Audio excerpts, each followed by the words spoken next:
So dito tayo, pauwi tayo guys. Mula po tayo sa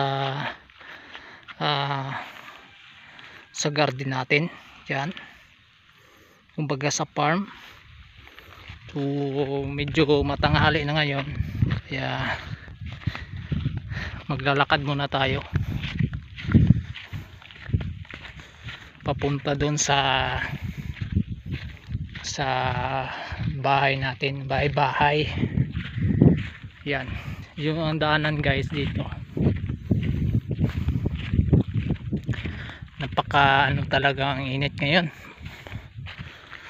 Nakasarap yung init. So ganito yung mga daanan dito guys.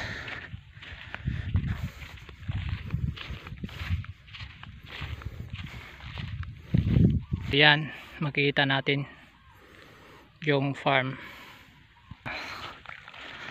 Mayroon pa dito mga area na hindi na trabaho, kumbaga pinabayaan lang. Mga tao kasi dito guys sa lugar na to, dito sa Masbate, minsan lang nagtatrabaho sa sakahan. Ang ginagawa sa mga tao dito, nag-aantay lang ng mga padala ng mga bata nagtatrabaho sa Manila. Kaya ganon.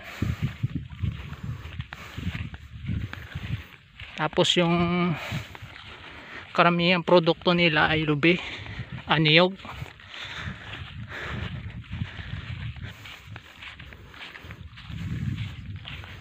Ayaw nila kasi sa init.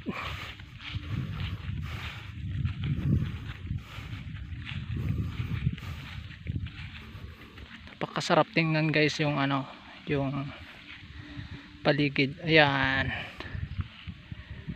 hanggang dito na lang yung video ko guys. Salamat sa inyong panonood.